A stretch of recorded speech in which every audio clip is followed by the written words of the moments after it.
You're listening to Ka-Pow, the pop culture podcast. Comics, television, movies, and more. If it impacts fan culture, we have something to say about it. And now, your hosts, Jordan, Cliff, and Seth.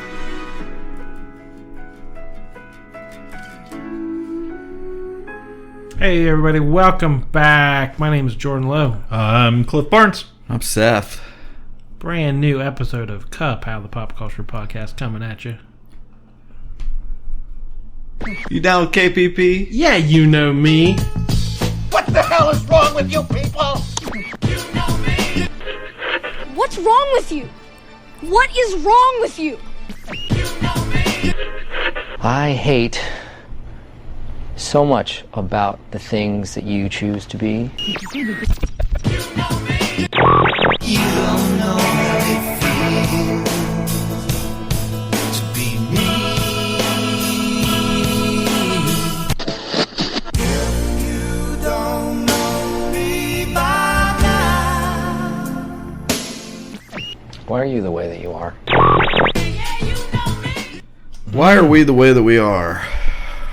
Good question. Hitting all the old favorites. Yeah. Trying to get some stuff, back to some stuff that we haven't done in a while. Starting with a yeah, you know me. What was the question? What did they ask us? What did who ask us? They. Well, we used to kind of do a pick one out of a hat, a getting to know you question, kind of let the listeners out there know a little bit more about the three of us. So we thought, hey, we've got patrons. We got people who pay for the privilege of access to us. So we said, hey guys, what do you want to know about us? And they're apparently they're fine. They're good. They know everything they need to know. They think they do. So we didn't get any responses. So if you want to be a patron, if you have something you're dying to know, become a patron. $1 gets you access to our secret Facebook page, and you can ask us a question. And So yeah, we'll probably pick it because we got nothing else. So, yeah. So we're just gonna go with the default one. It's probably terrible. So if if someone else out there could have come up with a better question. So it's really on you that this is not a great question. So Wow. What did we pick? We picked I don't know. You didn't write it down? I didn't write it down. If you could choose one sitcom to live in, what would it be? Oh, okay. To live in. Right. Live in that world with Live in those that people. world, With yeah. those, Zapped to with that those universe. people, like, Yeah. Anybody Anybody got any first, like I immediate? could drink a beer at Cheers every See, I once thought in a about while. Cheers too. Yeah. I was like, that'd be cool. I'd just hang out at the bar all the time. Yeah, that's pretty Norm. good. I don't know. Some of them would be horrible places to live. That's what my problem is. I watch a lot of shows about terrible people. Yeah. It's like, do I actually want to live in that Yeah, I world wouldn't want to where be around them. who knows what's going on the Cosby Show? No. Well, at one time I would have said, hey, that's be a cool place to live. Cliff Maybe. Huxtable. We could act out things in there, solve a problem by pretending to. Now, and You what, could lip sync to songs Yeah, that's down what the I stairs. mean. That seems fun. Yeah. but if you live in an 80s show, do you have to live in that time period? It's like no internet. Yeah. Yeah. Definitely. Definitely, yeah. Yeah. So The Office is one of our favorite shows, but I Right. don't know if I want to go work in an office. Yeah, that seems As pretty my boring. fun. Yeah, Yeah. I would laugh at Michael Scott, but I would not want him to actually be Right. real. Right. So this is going to take some thinking. I could, you know what? I don't know. Let's move on. That may be my answer. I don't want to. My first immediate thought, because I watch Seinfeld, It's Always Sunny in Philadelphia. Like I like dark, cynical shows. Yeah. But no, I do not want to live No, there. 'cause But I they're thought the most kind of heartwarming show I love is Parks and Recreation. The town is full of idiots. But I'm used to that. Like, Yeah, we can relate to that. That's reality now, anyway. So I thought, all her coworkers really love each other and support each other, and it's like a good, wholesome environment, small town, Indiana. I wouldn't mind that, but I don't know if it would be my be-all, end-all pick. Yeah. Man. Maybe you want to live in the apartment with Larry and Balky. Yeah. Make Making some Bivy vodka? Yeah. So you wouldn't want to you wouldn't want to fill in the circle, the semicircle on It's Always Sunny. Gee whiz. What about something like Happy Days? That's not bad. I kind of like that. I could Mrs. C cooking me Simpler dinner. time. Yeah. I could basically take over for Chuck. Shoot hoops. You're the new Chuck. I could shoot hoops in the driveway. I'm back, Mom. Where have you been? What's for dinner? You're shorter. Yeah. You go down to Owls. Yeah. I mean, Big Al's. Yeah. It's got the new wood paneling. Yeah. Give advice. Yeah. It'd be great. Put my motorcycle together, my eyes closed. I assume a lot of people are thinking, oh, come on, you guys. You're too good to sip coffee in Central Perk? Yes. No, I like Friends, but I don't want to live there. Man, I'd probably fit best as a patient on Bob Newhart's show. He'd be my psychologist. Yeah, Happy Days is pretty fun. I could be a Golden Girl. Golden Girl, yeah. Yeah. Tire, yeah. That would be pretty great. I wouldn't mind spending a little time in San Diego over at Three's Company. I think that would. Yeah. I think that Come might knock be on my door. I can just get an Hell apartment in yes. that building. Be the Down new to- Mr. Furley. down to the Regal Beagle. This is sounding pretty good. This is my answer. I'm telling you right now. Yes. Yeah. Oh yeah. Levels. There's all kinds of levels. You get to, Jack Tripper. He's a chef. He can cook you whatever you want. You got. Take your pick of the girls on the show. Jeez. You Joyce DeWitt and whoever. Name 1 through 4 that came along. So I like that idea. Yeah, that's pretty good. Anybody locking in on anything? Is that what it was? My only other thought is, this might be left field, but Futurama. Living in the future. And I always love that show where the craziest things would happen. People's heads would get cut off. They'd lose arms. They'd have horrible injuries. But like the technology's there. Everyone, like the stakes are so low. Everything can get put back together. Everything's fine. So it seems like kind of a relaxed atmosphere, but the technology is so far ahead of its time. Nixon's still president, but I could probably survive that. Yeah. As much as I'd like to put my feet up on Andy Griffith's porch, have some of Aunt B's cooking, occasionally eat one of Leon's peanut butter and jelly sandwiches. Don't eat one of Aunt B's pickles. I could just let myself in and out of the other cell. Yeah. Be the new Otis. Yeah, just come in. Yeah. You get your hair cut down, Florida. Yes. That's pretty good. I I like like that. That's a lot. like that. That's pretty great. Wow. No Gilligan's Island or Brady So, Bunch. I don't want to be on an island. That's I don't pretty either. bad. That just Stuck sounds on horrible. That's pretty I bad. was already or on work it. in a junkyard. I don't want to do Yeah, that. I was on the island in 1989. Oh no, I've got it. I want to be a writer on the Alan Brady show. I was waiting. I thought for sure yeah. you were going to say that you were There going to be you a Dick go. Van Dyke Dick show. I was Van like, you can be the Dyke Ottoman. No, I think I've narrowed down to two. I either want to work for the catering company on Party Down, or be a it's a short drive from what we're doing here to just being a part of the crew on news radio. I like all those people. There's a lot of good witty conversations going on. We could have Very underrated show. News yes, radio is absolutely. terrific. I'd work for Dave Foley. Yeah. So, man, There you go. what was yours, Cliff? I think I'm going to stick with Three's Company. I like that. Three's Company. That's Yeah. pretty good. That's Yeah, I pretty like good. that. Yep. I think we did it. I knew you'd end up on Dick Van Dyke show. What in the good Lord is going on? Nothing. Them just some fellas I play car pranks with. The worst thing about prison was the Dementors. Nobody exists on purpose. Nobody belongs anywhere. Everybody's gonna die. There are no strings on me. So if you want to make more money and keep the money that you make, better call Saul. You looks like a panda and a Disney princess had a baby. Somebody royally forked up. Somebody forked up. Randall! Okay, stay in your room! First, I thought you and the others were gods. Then I realized you're just men. And I know men. You guys, look at my dirty girl. Roll on snare drum. Curtain. Good joke.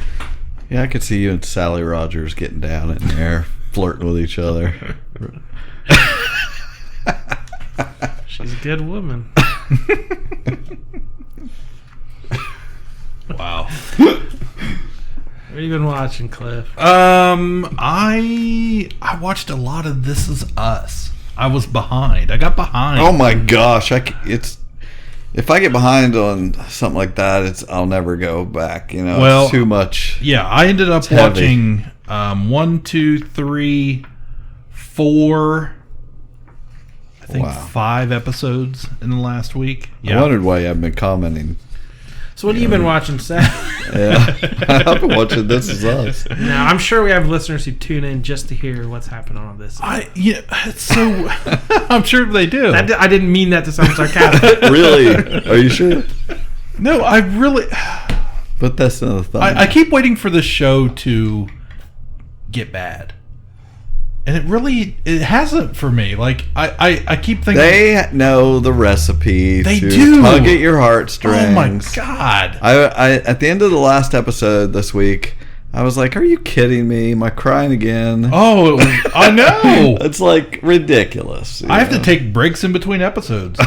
So I watched. I started off, and I think this is about where we left off talking about with Hell of a Week Part 1. Okay, this is going back several weeks now. Yeah, where they showed from 3 different episodes, I think, different perspectives of the kids. What happened that week? Yeah, they were along with all their miscellaneous flashbacks. Like, it's a big cluster. It is. You have to be okay. Does that have a beard or a mustache or what? That's how you know what era it is. That's it. So yeah, Hell of a Week Part 1. I mean, are they making corn sandwiches or are they eating out? The big 3. If you don't know the big 3, those are your Randall. Yeah, Randall. Got to put some marbles in your mouth. Randall. There you go. Kate and Kevin. Okay, Randall is the adopted. He's played by Sterling K. Brown.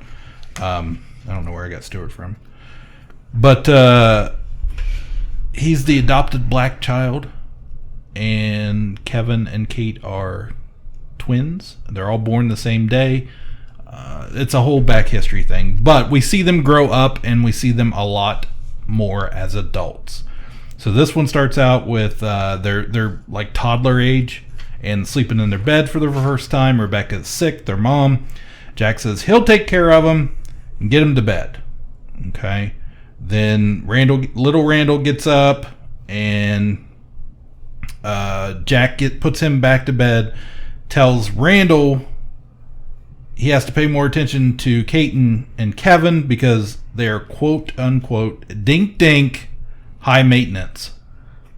So here I think this was our first kind of the beginning of Randall's anxiety, what he's putting on him. So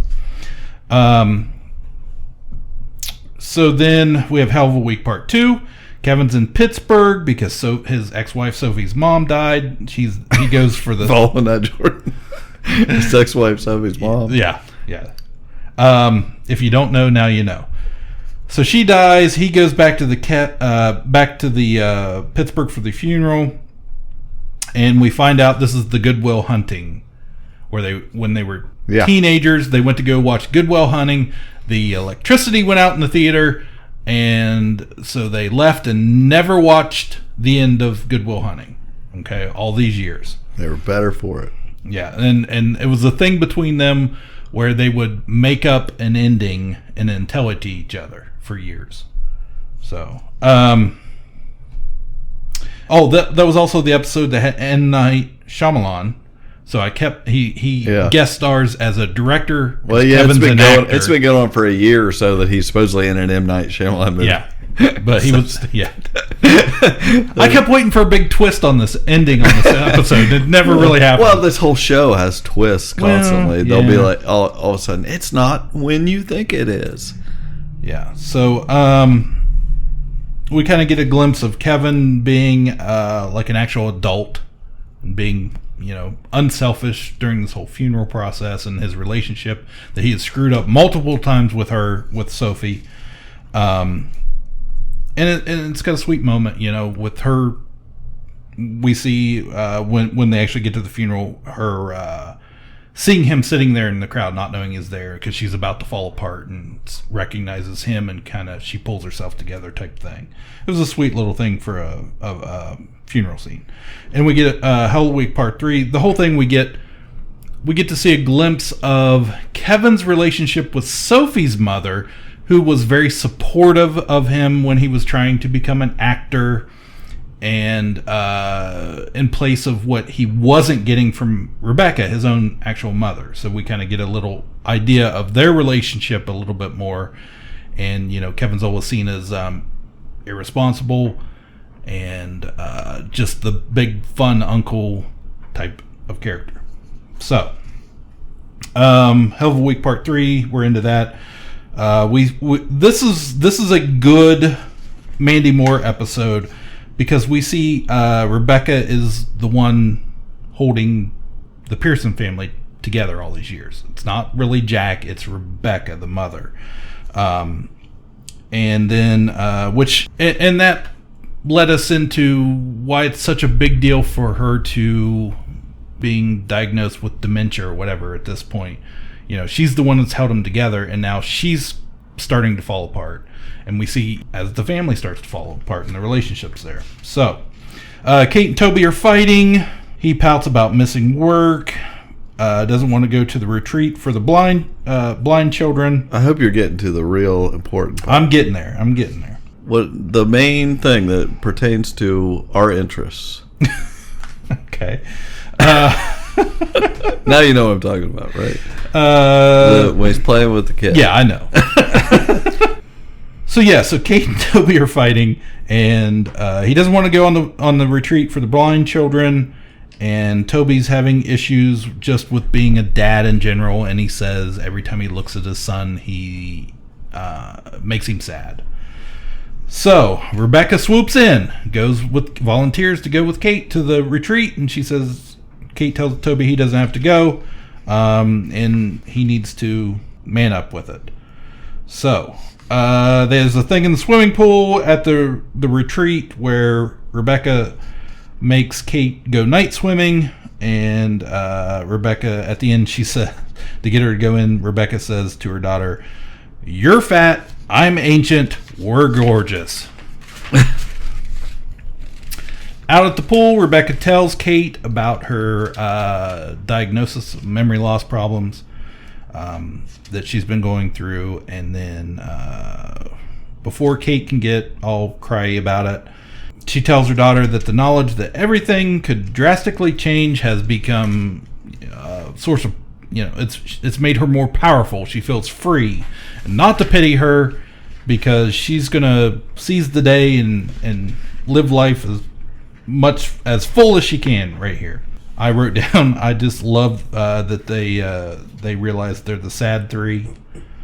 So with the Pearson kids, because they always call them the big three, but I think calling themselves the sad three is much more appropriate, not in this episode, but as a series as a whole. So somebody's always crying, they've all got problems. So they're the sad three. Kate tells Toby to dad up or get out. He decides he's going to take care of little Jack, okay? Here's where it gets interesting. So Toby, his big thing with having a child was he had vintage Star Wars Kenner action figures that he had collected, and he wanted to share those with his son. They were going to sell them at one point. Yeah, right? She did sell them. No, she did sell them. Yeah, she sold them like $80 or something. And then, and then had to get them back. So we get the scene where he's playing with his little blind son. Hey, Jack, I'm going to introduce you to something very important to me, okay? This is Star Wars. And he's got the Star Wars figures out. And he's making, the little Wookiee sound and the droid beats. He's got an Obi-Wan and everything. He had a Luke? Yeah, he had a Luke. He had a R2-D2 that was the mintest looking R2-D2 I'd ever seen. Yeah, none of these look played with at all. Now, yes, Star Wars had some pretty epic visuals, but it also has some pretty epic audio. See, this guy, Ben Bird, he designed all the sounds for the movie and pretty much revolutionized sound design. So check it out. This is Luke Skywalker, and this is his lightsaber. And when he turns it on, it goes whoa, whoa, whoa, whoa. And this is his trusty droid R2-D2, and he goes. C-3PO. Oh, hello. This over here is Princess Leia. Pretty much the coolest lady in the history of ladies. Aside from your mom. This is Han Solo. He has the coolest line in the history of movies. Princess Leia says, I love you. And he says, I know. You like it? You like Star Wars? Huh? No. But then... and the Han Solo, was just not the original. No. There was a few different versions, though, in the first couple years. Yeah, you had the big head and the little head. Yeah. And that's super There's nerdy. one that looks really weird. Yeah, that's the big head, I think. Yeah. But then he pulls out this... I love the Venn diagram of This Is Us watchers and people who know the minutia of canon Star Wars. And they're all this table. No, they know who's watching that show. Oh, yeah. They know people get sucked into it. So, yeah, he's playing with these, and he pulls out, these Star Wars figures. There was a Chewbacca, and... I thought, basically, what I'm saying... We thought that when he talked about this a year or two ago, that he was upset because he wanted to share that when the kids are old enough to appreciate it. But no, he gets these out and he's introducing Princess Leia and everything to his blind son and letting him suck on these freaking vintage figures. Sticking them in his mouth. Now, they weren't all vintage. We had a whole discussion. Right, it was. Some were, and it was a big deal. Yeah, it was obvious. I would say that a couple of that Obi-Wan looked like a first series to me. Yeah. And I'm just like, you're just going to let this kid slobber all over these freaking... Ruin the little stickers on them and everything. Especially R2. That's pure love. True, I don't know. So... He really is super depressed, I'd say. Yeah. He's willing to go there. Yeah. So ends up, the kid chokes, not on the Star Wars figures. But the kid chokes. I was like, oh my gosh, did he swallow R2-D2? He's got a lightsaber stuck in his throat. No. Rocket firing Boba Fett stuck in his Yeah. Oh, that's the twist. You're what caused the recall. Yeah, that was the prototype. It's the only one with a firing rocket. Oh my gosh. Yeah. So that prompted the whole... You're going to have to tauntaun you.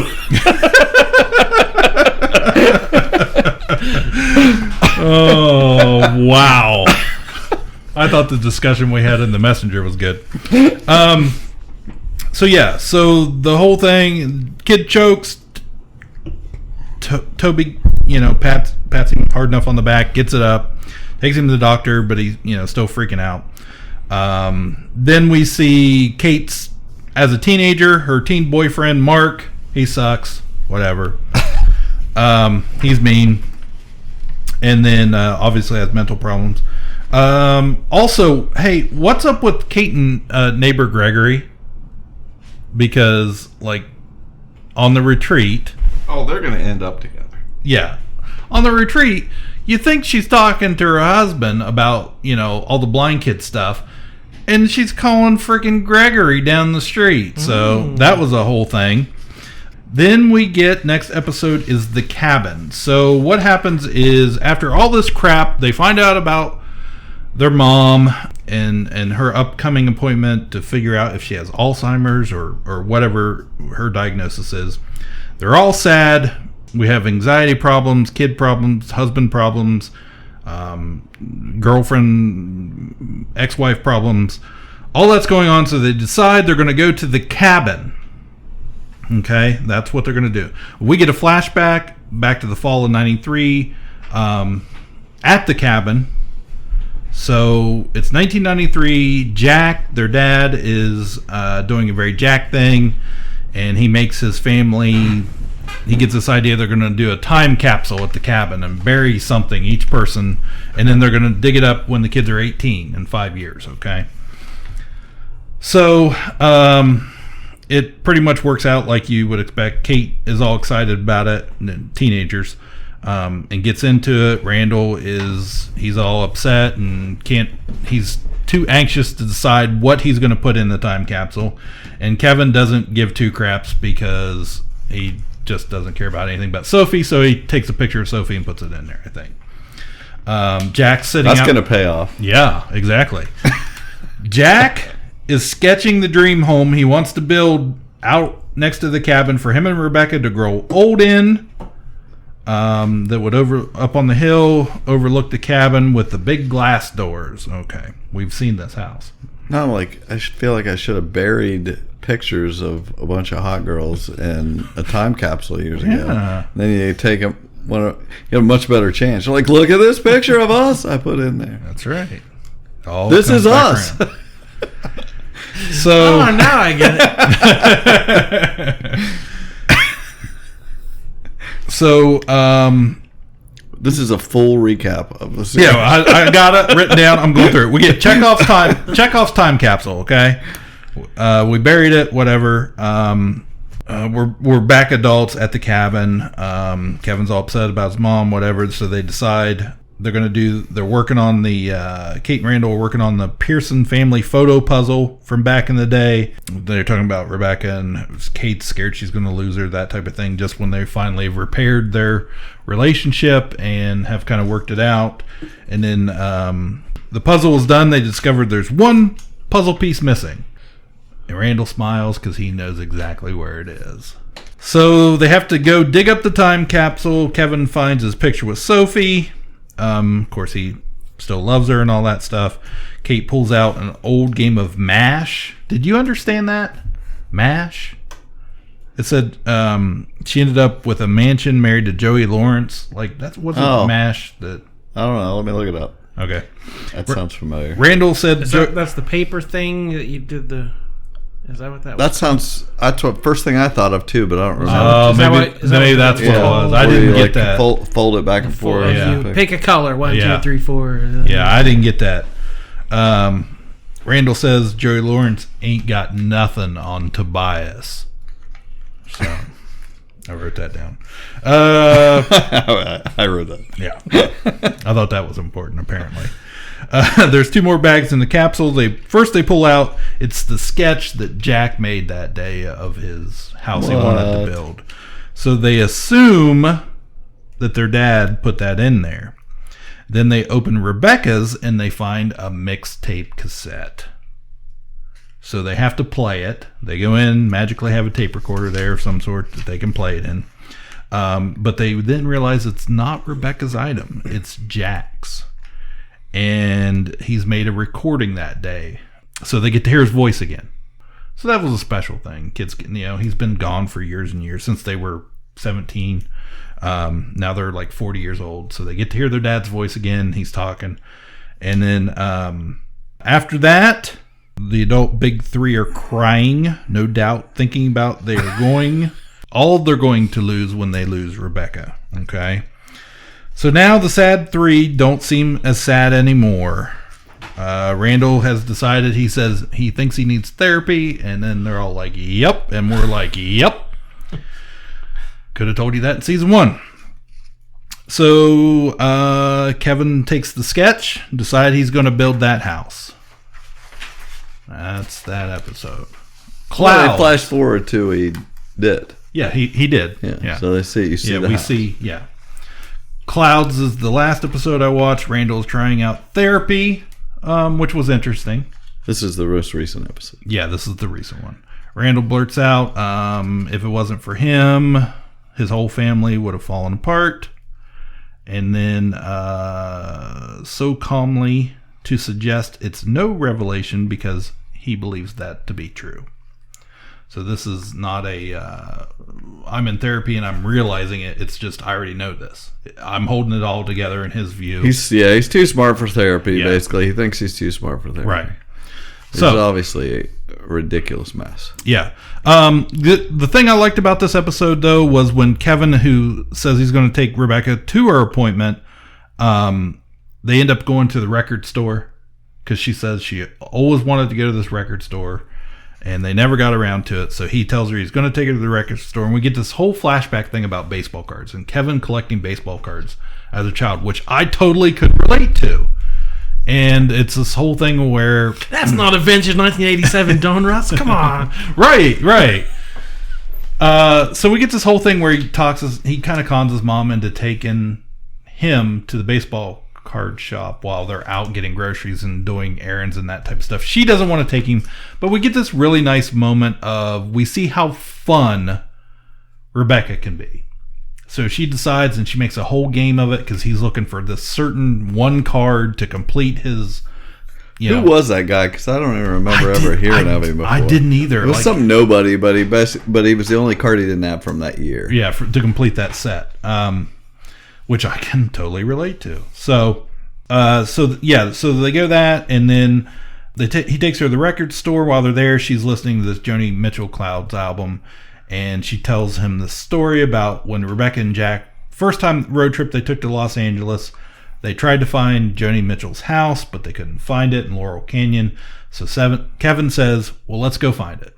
What's so funny, though, about that moment is because back then, that's what it would be like. Back in the 70s, when they went to look for Joni Mitchell's house, they can't find it. They're driving around. And he's like, oh, well, let's go find it. And he just looks on his phone. Google it. His GPS immediately will just take him to that house. Yeah. It's like, oh, yeah, it used to be harder back in the day. He says, hey, Siri or something. Yeah. Where's Joni Mitchell's old house? And me pops up with the picture, and he's like, is this it? She's, freaking out because, oh my God, that's it. And he's like, yeah, okay, so let's go. So they do that. And then we get after that, he ends up, she doesn't want to go to the doctor's appointment. He makes her go. So this is, again, Kevin being more responsible. He could have just blown it off like he normally does, went and did something fun. But he makes her go to the appointment. And then they find out she basically is being diagnosed with Alzheimer's. Okay. So sad stuff. But, and then by the end of the episode, we're crying over a stupid Graham Nash song.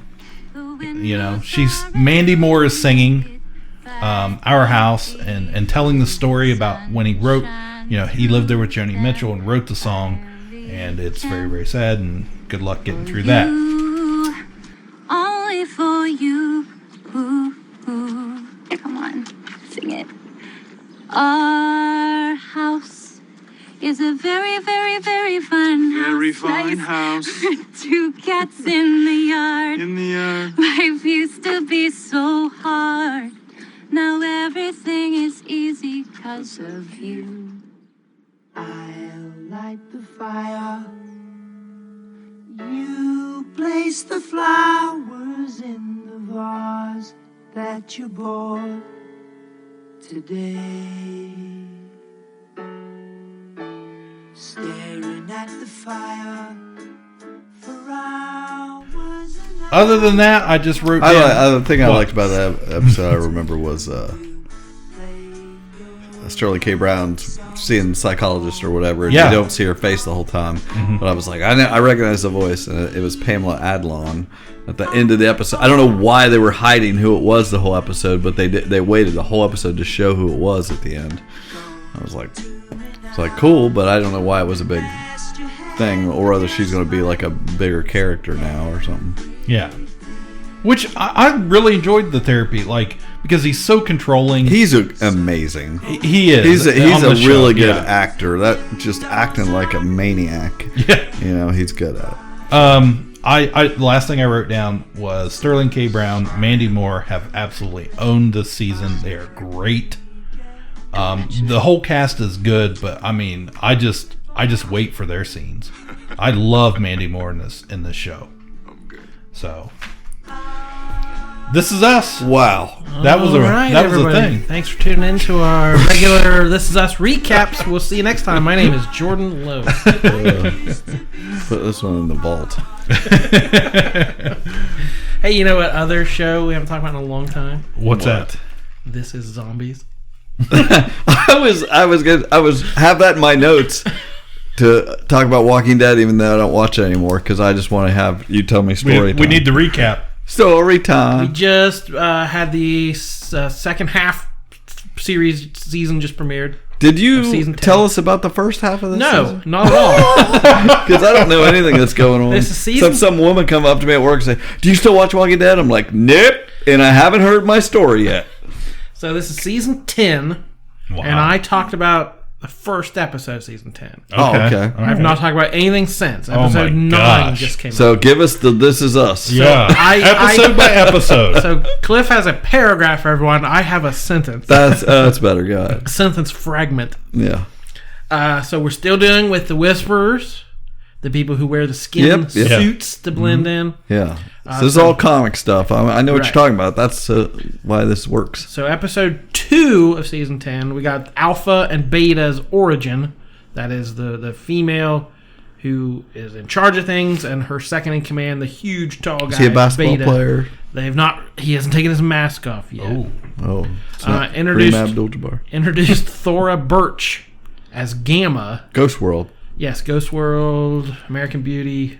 I really like her as an actress, so I was happy to see her on the show. So she's given a name, Gamma, so she has a rank somewhere in their organization. Was Gamma in the comics? No, I don't believe so. I don't remember that. So things go on. There's they put the last season ended with the border with the heads on spikes. Don't cross our border. Yep. So the Whisperers change the border. They show off. They have these waves of walkers that they can unleash at any time. So look out. Aaron, the guy who lost his hand, now has a spike ball attachment. Ooh, I like that. It's like the size of like a mace, maybe like a volleyball, a little bit smaller than a volleyball with spikes on That's it. That's big. That he can bang on people's heads. Episode 4, the King Ezekiel. How's he go to the bathroom? He's sorry. He has a couple of attachments, but when things get serious, he puts on the spike ball. I want to see what's all the attachments got. That's the only reason I'm tuning in, to see the new attachment every week. So the King, Carol has left him. We've had time jump. They were together. She's gone. He's feeling sad. Michonne tries to comfort him, and he kisses Michonne. Ezekiel? Yes. Oh. And she says maybe in another universe. Which in the comics they were together in the comics. So I thought that was maybe a comic call out. That sounds right. There's a different universe this may happen. Not here, bro. Now.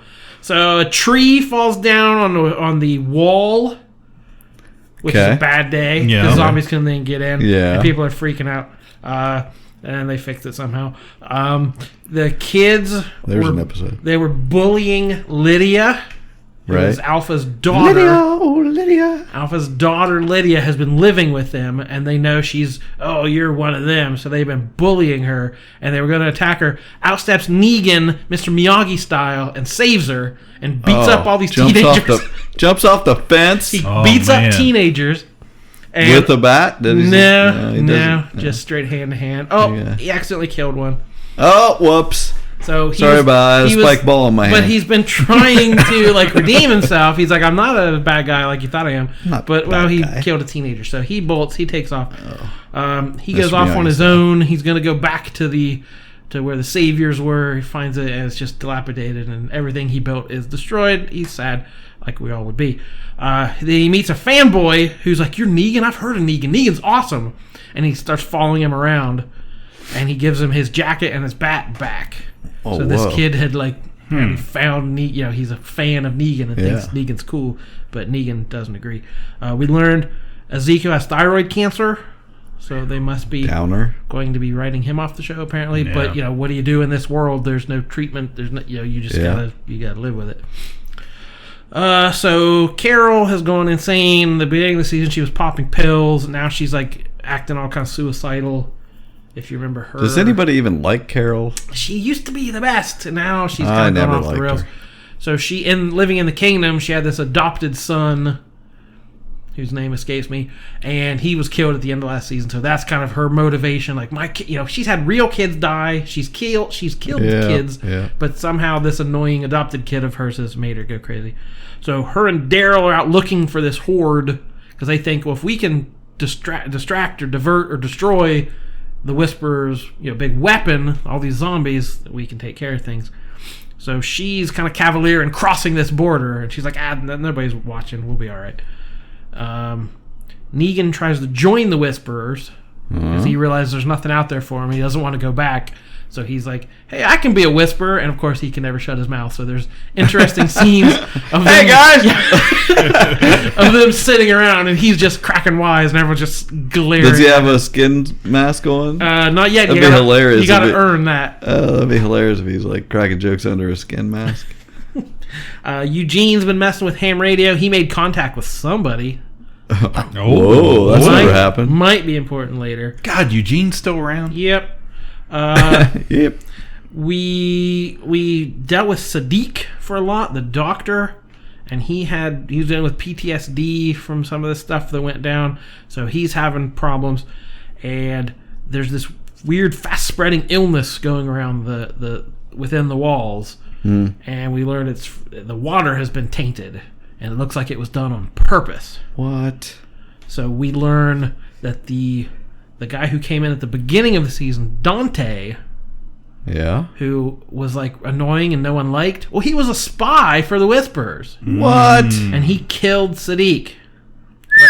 So put him in the water. This guy lived out in the wilderness wearing zombie skin with nothing to eat but grubs and worms. Right. Comes behind the wall, has like fresh fruit and like running water, and he still sabotaged. I don't get why you would stay faithful, but he was a true believer, I guess. Yeah. So that brings us to the mid-season finale, and we see Judith keeping a journal because she thinks it's important to write down this story. Right. She can read right now. She's old enough.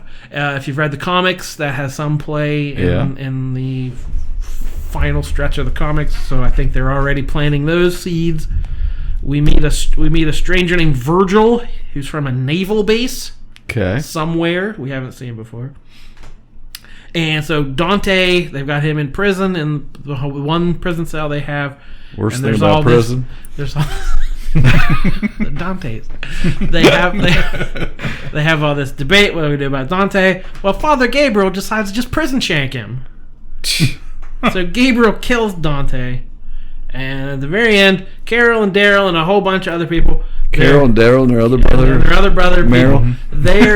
They're running around. Oh, there's this Alpha. Look, there's Chaser. She's going into a cave, and they go into a cave and they fall in a hole. So Alpha had planned a trap. There's a cave full of zombies, right? And then they just fell in the hole, so they can't get out of the hole. And there's a deeper hole with even more zombies in it, and there's zombies everywhere in this cave. That's an intricate trap, right? So it's a lot of holes, a lot of levels. It's a crazy cave hole. So that's where we've been sitting since like Christmas or whatever. Okay. Then we come back, episode 9. Right. I'm at the edge of my seat. They say, hey, look, like much like Tremors, they do the sound and residual boulders. So they hop on the boulders and get over the zombies. So Mr. Miyagi style. Yeah, the zombies are reaching up. I've been waiting to use that again. So and this episode was pretty tense. Like, they jump on a boulder, and if you miss it by 1 foot, you're gonna fall in a pit of. You're trying to like basically crowd surf over all these zombies. Yeah. Daryl. One of their arm gets cut off. Daryl lights it and uses it as a torch. So he's carrying around a zombie arm torch. Jerry is in the tunnel, and the wall. It's very tight squeeze. Jerry has some trouble, so there's a lot of tension. And can Jerry get through the cracks in these caves? And then he ends up saving the day. He does if you remember Secret Wars, when the mountain collapses and the Hulk holds it up. Yeah. In the original Secret Wars. Oh, yeah. Well, Jerry holds up a beam. Okay. So everyone can get out of the cave. And we're like, oh, is this it for Jerry? But no, Jerry's all right. He goes on to marry Sandra. Who? Superstore. Jerry. Oh, Jerry. I was thinking Parks and Rec. Oh, Jenny. There's a scene people were talking about. Alpha and Negan hook up. Oh, is this what the socks? That's what the lady came in to me at work and said, "Do you still watch this? Alpha and Negan did it." Yeah, that's Who what leaves their socks on? That's what everyone was talking about this week. That's what they're talking about, is that somebody left their socks on. She kind of marched him out into the woods, and he thinks she's gonna kill him. And he kind of it was a good scene because he's like, everything I did for other. Like he kind of, it's the first time he's kind of honest with someone about what he did, and I have regrets, of course, and that kind of stuff. And it's like, oh no, I'm marching you out here to have some quality time. So it was disturbing. Yeah, the Eric Cartman voice you just used. Some time out in the woods. I can't get no quality time. My partner can get some quality time. I'm just quoting Bad Boys, as I often do. So episode ends. There's a cave in, and two people whose names I never learned are trapped inside. What? So careful. Some new. They're gonna die. Yeah, some people's trapped. I don't know how. It might be a dumpster situation where they're under there the whole season, or it might. By the time you hear this, they might already be rescued. But decent episode with some actual tension. You know, being in a no way it lives up to this, to the recap. This is the only way I will watch the show anymore, and it is great. So there's season 10, everybody. Wow. Up to the minute. Riveting. Caught up. Yikes. What else you got there? Man. Better Call Saul. What'd you say? Better Call Saul. Oh, yeah. First 2 episodes we've seen. That was great. Yeah. Season 5. Yeah. We're getting closer to where he is in Breaking Bad. Yeah. Closer what I kind of thought the show would be from the beginning. We're just kind of now finally getting to that. Yeah. Where he is fully Saul Goodman, wearing the bright, colorful shirts and out there sweet talking everyone and being a shyster. Yep. It's good. I can't wait to. I don't know how many episodes there are. I haven't looked to see how much they're doing, but I'm actually kind of. It must be. Probably won't make it till summer, so it'll probably end in May. It must probably be 10 episodes. Probably 10, yeah. We had Robert Forster, who was that was cool. Who had just passed away. We thought his last role was El Camino. Yeah, but he had a scene in this, and there was a mention.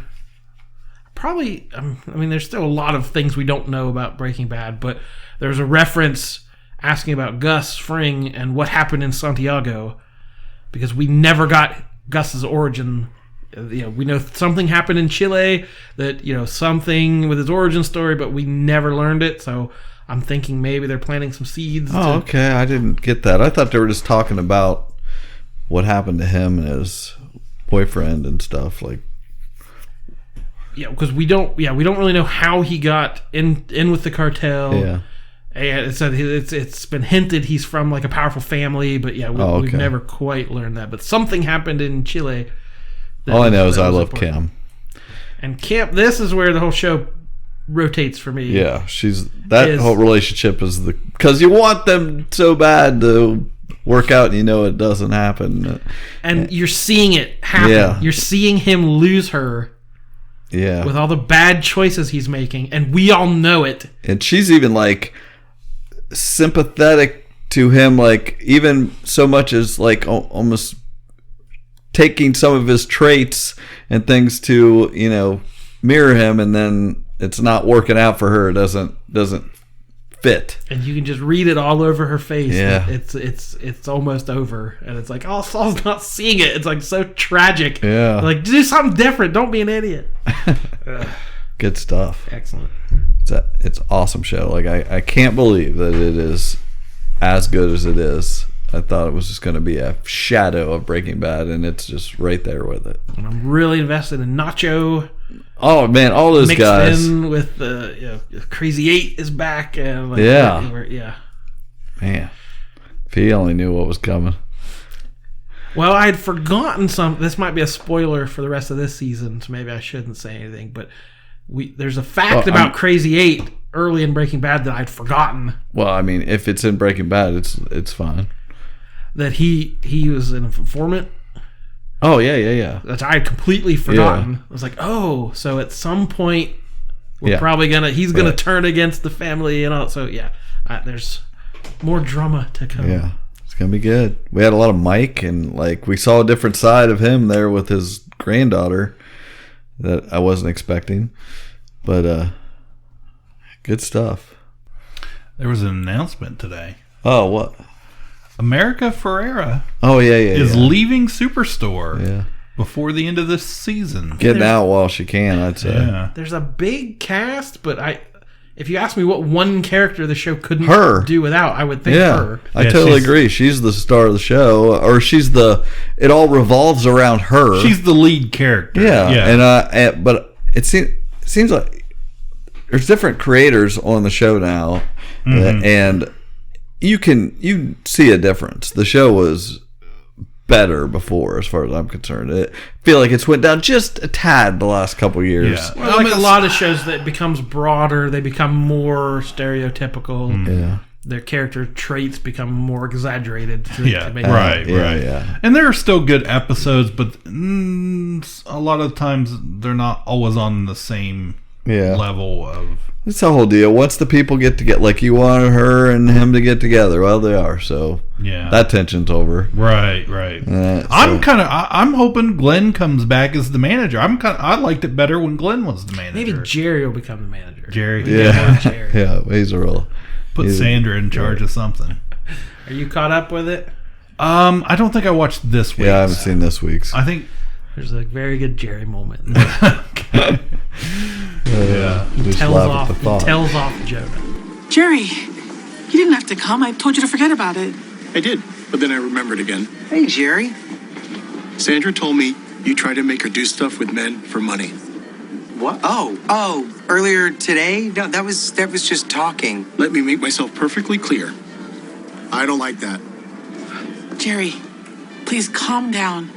I've never seen him this angry. If you ever mess with my marriage again, I will hate it. Got it. Understood. Sandra, could you bring home some magazines? Bye, Jonah. Bye, Jer. Take notes, Jonah.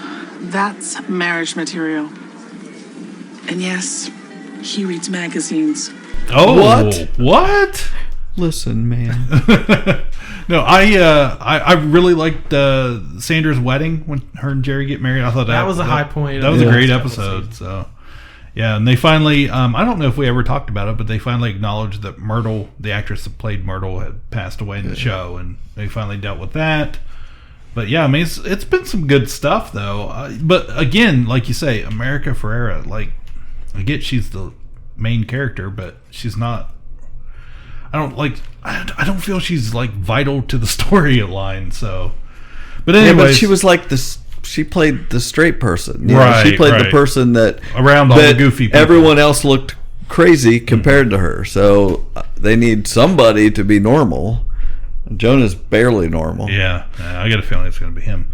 I watched over on the History Channel last week. We had the docu-series Washington. That I really got into that. It was really good. Man, you guys take this President's Day stuff serious. I know. It was very timely. Narrated by Jeff Daniels, and then it had commentators on it throughout it's 3 episodes. I think they're an hour and a half long each. But Bill Clinton, Colin Powell, and a bunch of different historians were on there. And it just covers, all of Washington's entire life from. That'd be interesting. His very young days as a British soldier coming up, and it gets into. It doesn't give you British. I thought he was American. Well, he was American, but he was in the British Army. What? We don't want them immigrants. But it did a really good job. I mean, it doesn't just hit on all the stuff everybody knows. You know what I mean? Like, Did he really have wooden teeth? No. And actually, scandalous. Fake news. Right. Yeah, he did have artificial teeth that were made out of like metal and springs, and then he had used for teeth. They were he had used That's like he bit down the cherry tree. Right. It's like Jaws on. James Bond. But it kind of did look that way. But the teeth were like from like slaves mainly. So wow, yeah, little. The more you know. That's right. But it also talked about how he was seen by the American people, by other founding fathers, and turmoil they had after the war between themselves. They were fighting amongst themselves, and printing things in newspapers and stuff, just dragging each other through the mud. So that was interesting. But the actor that played Washington, Nicholas Rowe, he doesn't really. I didn't think he looked a lot like Washington. He's tall, but he's a little too skinny. Personally, I thought. But him and Nia Roberts plays Martha Washington. There was stuff about her I learned. I didn't know she was married before. Scandal. Exactly. So there was a lot of that, just a lot of good. If you like history, if you like revolutionary history, there was a lot of good stuff in there. You used to like it? I just want the whole world to go away. But it was very timely in how they did it.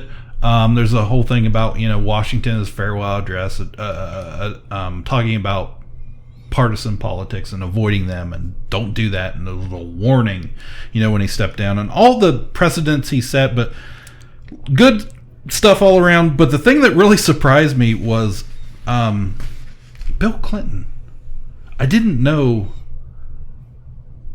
his knowledge, like personal knowledge of Washington, and not just facts and things you learn in history class, but like interpersonal relationships. Like, he was very knowledgeable about Washington. He was on a big part of this series and just spouting stuff out. And I was like, oh my, like, it was a neat perspective from a former president talking about George Washington, the first president, and how he thought and what he was feeling. And it was very, very interesting, because there's a lot of stuff we don't know, simply because after Washington died, Martha Washington burned all their letters she could find between the two, because she apparently didn't want people to know that side of him. So anyways, you can stream. I streamed it on Hulu or the History Channel. Well, we got the History. Yeah, it was good. good. Check it out. I like Washington. I like a little bit of history. And then real quick, the last thing I think I'm going to talk about for TV was, you guys don't watch Schitt's Creek, but it is a huge hit. It's got a great following. It's in its last season. I watched episodes 1 through 6 last week, and it's still good. It's a show my wife and daughter Does it? I got a question. Yes. About it. Does it have the flavor of those? Well, who are the people that made Christopher Guest? Yeah, does it have that flavor? Christopher Guest, Mighty Wind. I don't know. Best in Show, like the dog show, maybe. I don't know. It's Eugene Levy and Dan Levy. Dan Levy is the showrunner. This is his project. He is great. Catherine O'Hara. I listened. If Conan O'Brien had a recent episode on his podcast with Eugene Levy and Catherine O'Hara talking about SCTV and stuff. It was great. Must not talk about Christopher Guest. No, we didn't talk about Christopher Guest. I don't even know who that is. But I'm not a fan of that stuff, like super big fan of it. It's fine, but that's not my type of humor for the most part. And like it's a very improvised and very off the cuff. Or it's scripted. It's definitely scripted. It's got Chris Elliott in it. He plays... see, that whole crowd is not my crowd. Really? Yeah. Well, it's very good. Got a big following. This season just keeps chugging along. I wrote down David and Patrick are making the wedding plans. I think it's the first episode. We find David pees to bed when he gets nervous about stuff, so that was pretty good. Moira's got her Crow movie. It's as silly and ridiculous as her fake accent in the show. And then Johnny and Roland in the last season are trying to expand their motel empire they're trying to create. So they buy up a second motel, and then Stevie comes back to join them after she's doing cabaret and all that stuff. So if you haven't seen Schitt's Creek, I recommend it. Maybe they don't. I recommend it. It's always on best of lists. It's always on. It's on the Pop Critics Network. lists. You can stream old episodes, I think, on Netflix. But it's great. If you like sitcoms, it's fresh, and my wife and daughter have really grabbed a hold of that one. So we're rewatching episodes all the time. So, well, I tried something that Jordan had suggested, the second season of Miracle Workers, which is Dark Ages. Yeah, on TBS. Yeah, and Nick and I watch it as one of our shows. Refer to a joke. Jordan came over. Full disclosure, this is a good anecdote. Jordan came over before Cliff got here, and we dared to speak to each other before the mics were on, and he made a great joke, and I was like, we can't talk anymore. Turn the TV up. But I was saying how there's like 5 or 6 shows that me and my son watch. That show, Curb Your Enthusiasm, McMillions documentary we're watching, Superstore, a couple other things. But we hadn't ever watched any of our episodes this week because he had other things going on with his girlfriend. And Jordan said, he's broke the code. It's always shows before hosts. Wow. I was like, you should save that for the podcast. Anyway, that show is super funny. And Simon Rich, I forgot to tell you, I bought that Last Girlfriend on Earth book. I know you got it for $1. I had to spend $5, but I got that, and I got another one of his called something Ant Farm or something, and I've read both of those. They were really good. I'll probably end up getting all of them over the next few months, just because they're just such an easy read. They're just little, very short blurbs of ideas for stories that he has. I found it hard to kind of describe this show or the tone of it. I just keep saying, oh, it's silly or bizarre. You know, I'm not quite sure how to explain. I guess it's hard to explain if you haven't seen like Man Seeking Woman or things. It's that Simon Rich flavor but it's so funny. Like Steve Buscemi's so good, you know, and just you were saying he's the scooper, but I love the doctor where they go to the doctor and somebody's got the sniffles or whatever, and he's like, oh, yep, I've seen this before.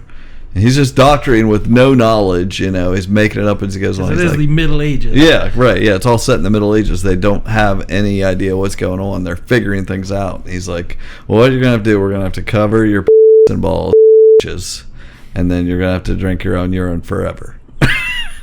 That's the cure for the common cold. But it's good. It's Daniel Radcliffe, Steve Buscemi.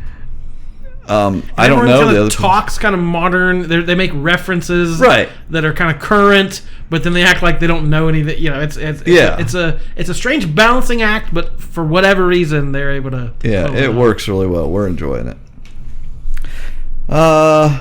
And still watching The Outsider on HBO. We're 8 episodes into that one season show, basically about. It's a miniseries, I guess, about Stephen King's book. Super creepy, dark. Occasionally so moody and slow that you can kind of lose some of the, you know, it's like, what is happening? You know, it's a little confusing. You know, I was talking to my brother Jared this week about that show, and I said, it's not the slowest. I like it, I enjoy it, but it is the slowest show. And I will say, is this almost over? And I'll click, and like 10 minutes have gone by. Yeah. And it's like, what? I do the same thing. I'm like, I'm only halfway through this episode. Every hour episode feels like 6 hours. And I'm like, did anything happen in this long time? But it's still. But did you see this latest episode? Not the latest one. It's great. I was hanging out with Nick's girlfriend. But anyway, the 8th episode I really liked. I was like, okay, now it's winding up to the finish. I'm just afraid, like the first maybe 2 episodes where we're just, what is happening, were the most interesting. Yeah. And it just feels, I feel like we're ahead of the characters for like 6 episodes where we know, okay, get to it. Yeah, and we're waiting on the characters to catch up. And it's like, okay, we know the mystery, and it's just that maybe that's what's making it drag. I agree with that. Yeah, that has been a problem the whole season, and it's going on like that. So obviously it's building to some big showdown or some big answer, But it's just the middle part, getting there. I'm enjoying it. I don't expect to, when it's over, be like, well, that was the greatest thing I ever saw. I'm going to be like, okay, I'll watch that. It's getting critical praise, but I think it's kind of slow. So, Cliff, I can't believe you didn't bring up your Zoe show. I watched it strictly because I wanted to watch something that you had. Yeah. Well, there's been 3 episodes. Oh, I think I've only watched 2. Yeah. Zoe's Extraordinary Playlist. Yeah. Yeah, episode 2, I thought it was just... It was They're fine. all fine. I don't... The show's whatever. They just sing and dance, whatever, a bunch of songs. But I had a bone to pick because they said... she said something about somebody singing heart songs to her. And like that was something, you know... try to make her fall in love with him or whatever, singing hearts, you know, one of her heart songs. Yeah. You know, just saying a song that gets to her. And this other character was like, oh, you know, she's never heard of that. And she said, I just coined the term. I was like, I just wanted to correct her. No, you did not. Weezer coined the term heart songs. They have a great song called Heart Songs from 10 years ago. So you stole that. And I'm calling it out. Yeah. I thought it was just more of the same. I mean, it was fine, but yeah, it's fine. I think I'm done. Especially if you're not going to have even watched it. I don't have to watch it anymore. So that's off my list. I was too busy watching This Is Us, trying to get caught up. Right. Survivor's great. That's about all I'll say. They're doing what Marvel did, only with reality TVs. I had a thing to kind of wrap this up. Yeah. In the, a week or 2 from now, we're going to be getting the 3rd and likely final season of Westworld. I thought we would, kind of remind everyone what happened what's happening. What happened at the end of season 2. So what happened, Jordan? Robots. Brain balls. Men in Black. Elevators. Bernarnold. And that guy in the room that lit on fire every day. Okay. Right? So should be in a week or so. The 15th. That covered it.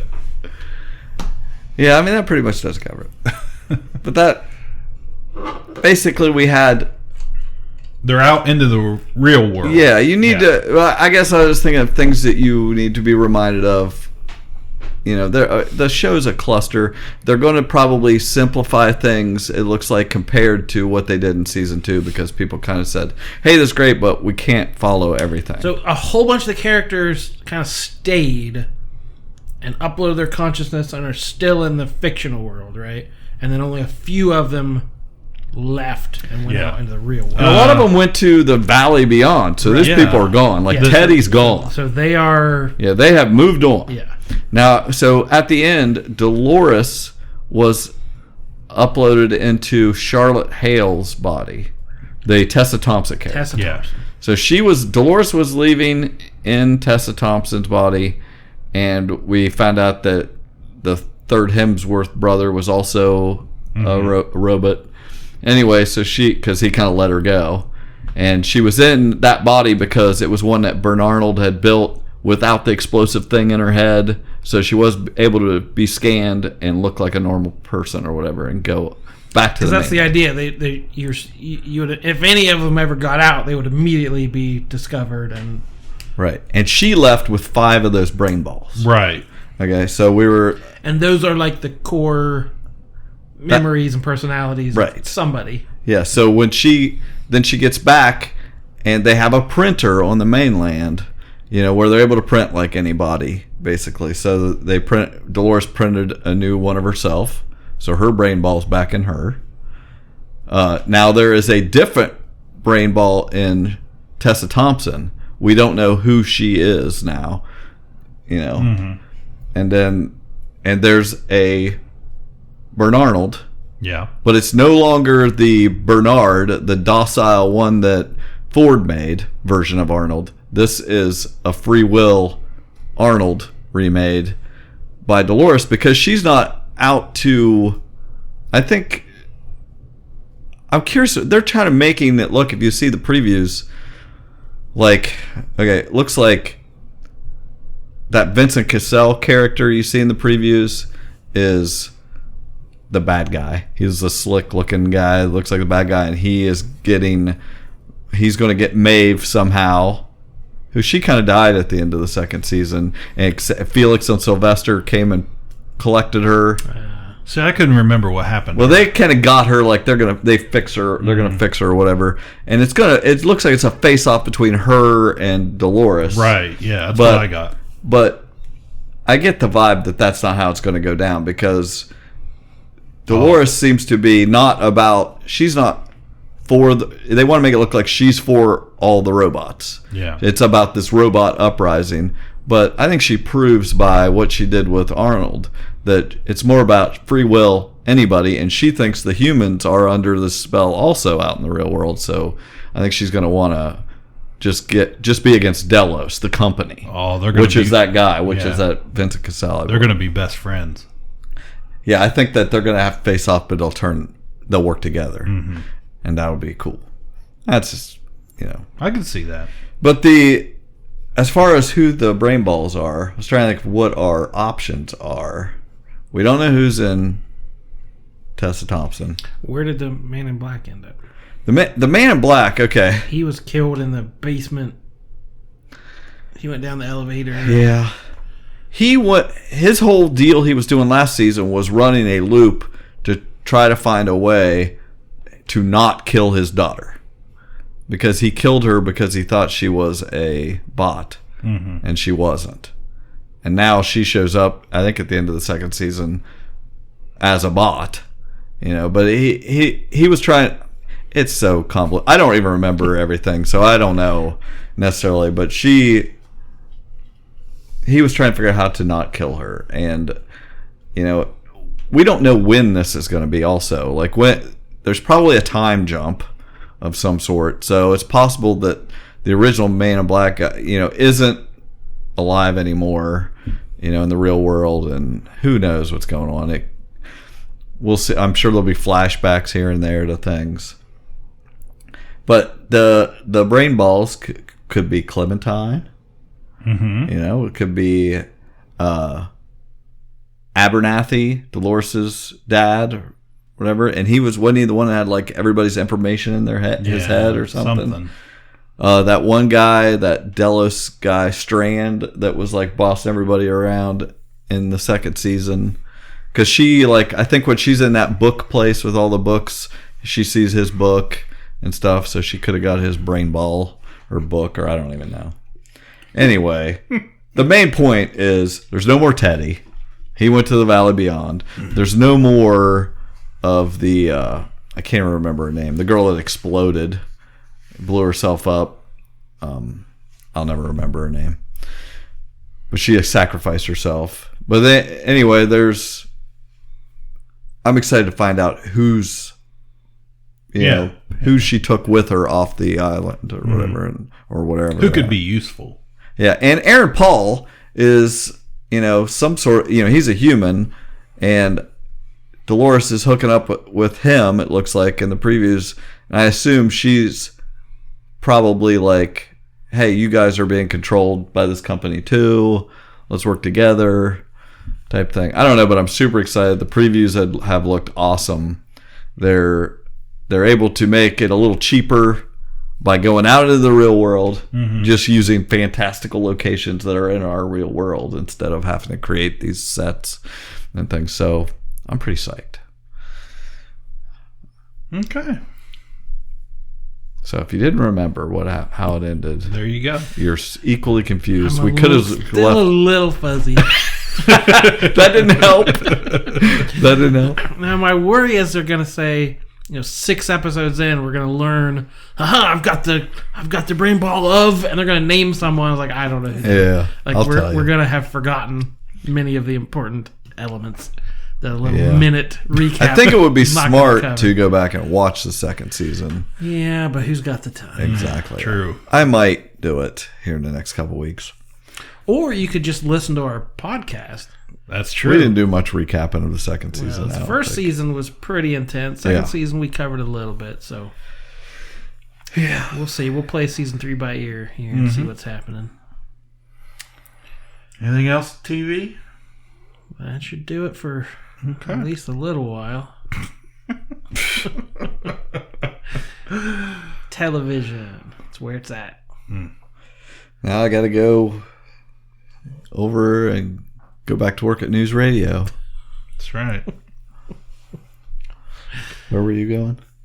Regal Beagle. Yeah, you got to go. Can I come get a beer at Regal Beagle? Oh, shoot. Jordan's got work in the morning. I'm going to New Rochelle, New York.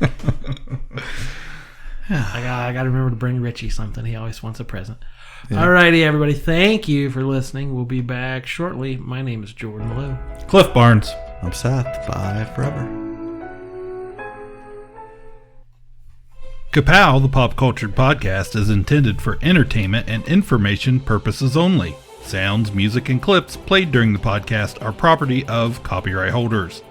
All original content is property of www.udownwithkpp.com. If you enjoyed this podcast, please subscribe and leave a comment. Ka-Pow, the pop culture podcast, is available on Apple Podcasts, Google Podcasts, Podbean, Spotify, and wherever podcasts can be found. You can connect with us through social media on Facebook, YouTube, at the Ka-Pow Podcast on Twitter, or email the show, Ka-Pow, the pop culture podcast, @gmail.com. If you really want to go the extra mile, please sign up to be a patron through the Podbean app or our website, www.udownwithkpp.com, to receive special content and early access to some episodes. We are grateful to anyone that chooses to contribute, but please know that most of our content will always remain free, so please continue to like, comment, and share.